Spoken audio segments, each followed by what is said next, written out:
Imagine driving for a rideshare company only to find out that the AI that sets your wages is paying women less than men. That's not just a social issue, that's an investment risk. From reputational damage to regulatory risk to even lawsuits, these can all impact the long-term value of a company. That's why today we're talking about stewardship. Vanessa, tell me a bit more about that example. Yeah, so ride sharing, Lyft and Uber, these are companies that are now household names. And Lyft was always part of my vocabulary, but when I asked for a Lyft before, there wasn't always somebody ready and willing to give it. So now there's innovative companies like Lyft, like Uber, and they continue to innovate. And one of those new innovations is how they use AI in wage determination. And the question is, are they running afoul of certain labor laws? So I think it's stories like this that remind us that companies don't operate in isolation. They have real impacts on people and in communities, and those impacts can directly shape the long-term performance of those companies. That's why today we're talking about stewardship, what it is, why it matters, and why here at TD Asset Management, we're really focusing on that and how we approach it. I'm Ingrid Macintosh, and on today's TDAM Talks, I'm joined by Priti Shokeen, head of our Sustainable Investing team, and Vanessa Allen, a senior member of our team. We're going to be talking about social issues and stewardship. Together, we're going to take a closer look at how social dynamics, from workers' rights to AI laws, turn into risks and opportunities for investors. So let's take it away. I'm going to start with you, Priti. Stewardship. Break it down for us. Sure, and great to be here, Ingrid, talking about stewardship. I know it's been a long time. So if we were to translate stewardship literally as the word stands, it means that uh, caring and responsible management of something that's been entrusted to you. And I think as fiduciaries, as asset managers, we have been entrusted with finances, financial well-being, retirement money of our clients. And at the end of the day, we want to make sure that we just don't invest and forget. We actually steward that money for long-term risk-adjusted returns. So stewardship is very much part of our sustainable investing approach or philosophy. It's one of the three pillars that we follow in our sustainable investing program. The first one being ESG integration, which is essentially integrating financially material ESG risks into our investment process, identifying all sources of risk and return that may not be identified through traditional financial analysis. And as you rightly pointed out, all of these things matter to companies' long-term success. So ESG integration is super important. But what's even more important in the sustainable investment team's belief is stewardship. So once we invest in a company, we want to make sure that we have a regular dialogue with the company. We are exercising our proxy voting, which is essentially tied to our ownership, the share ownership of the company for us as investors. So, for example, we cast over 34,000 votes alone this year in 2025, and we engaged with over 200 companies last year. And the topics we cover are very wide-ranging. We focus on financially material issues, including environmental, social, and governance issues that may create risks or opportunities for those companies. So today, I'm very happy to focus on the S factor of our ESG pillar.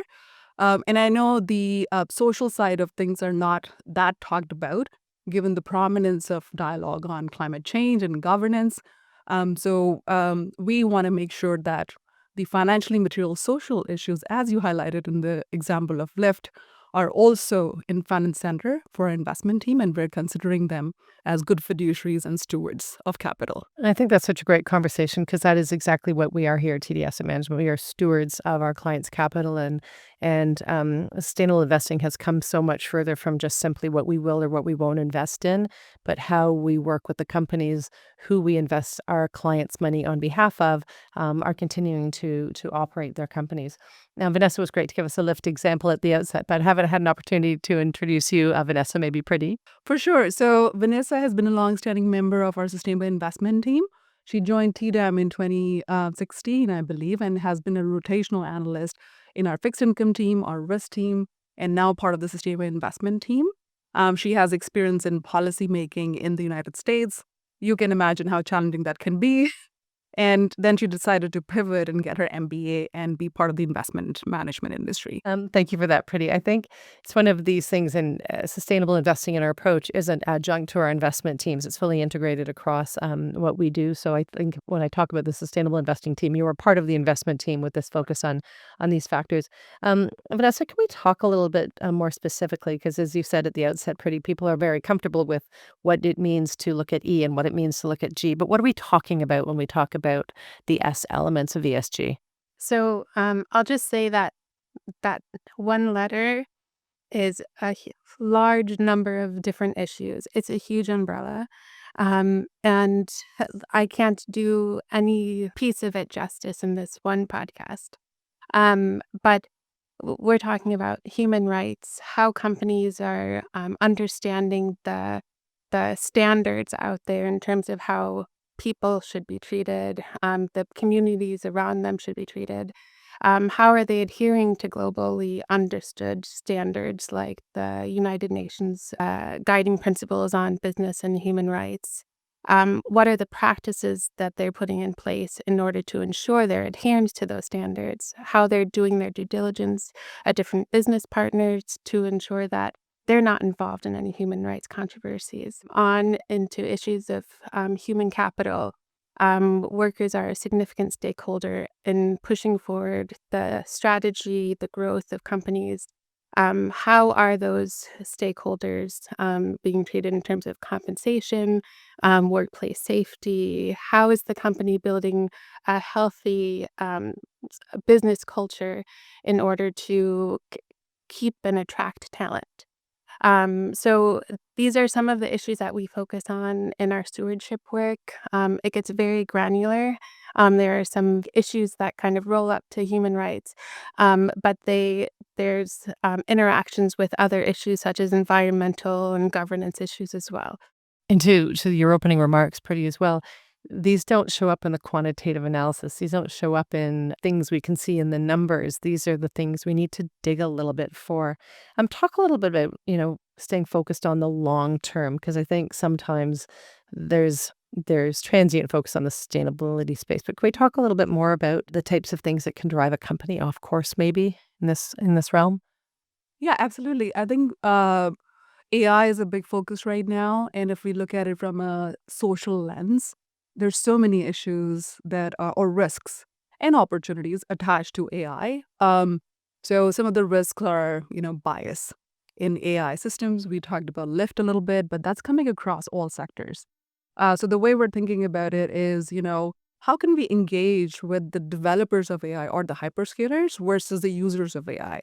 And these are two distinct kind of risks and questions that we would pose to companies in our portfolios.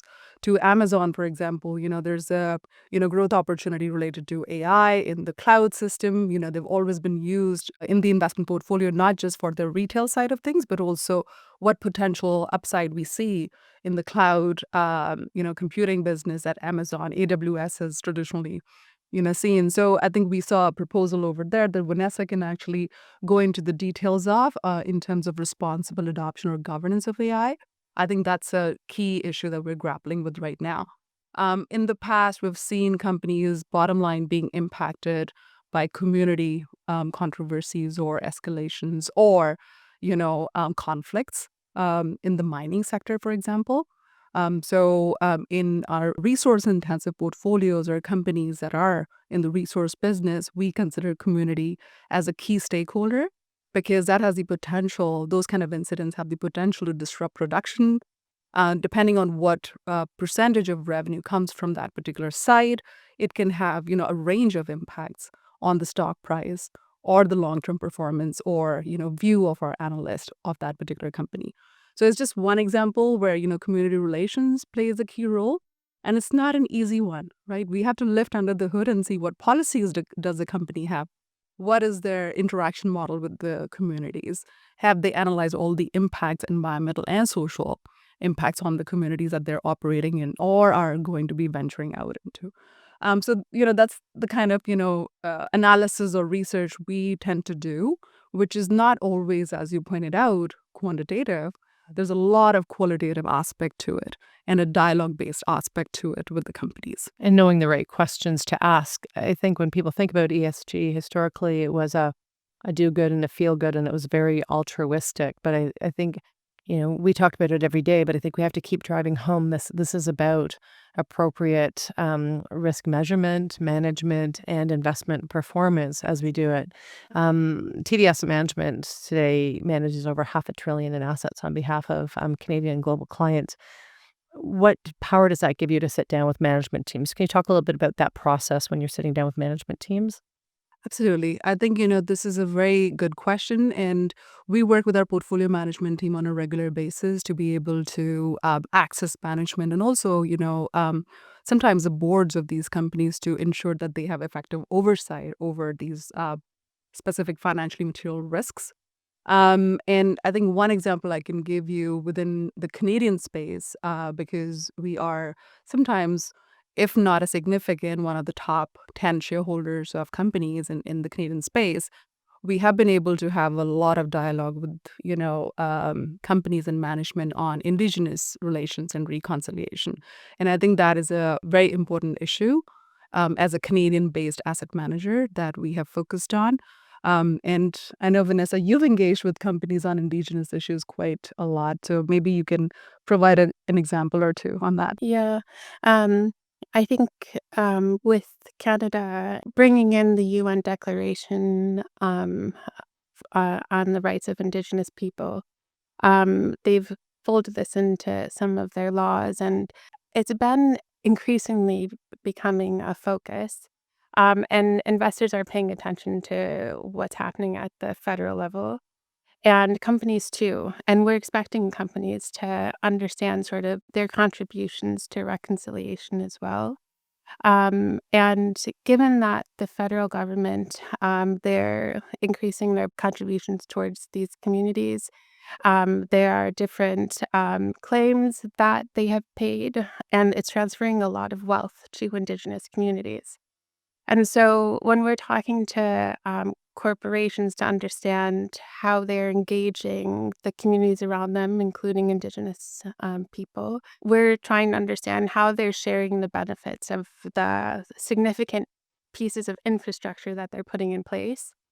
And one interesting and important way of providing Indigenous groups a seat at the table are equity partnerships.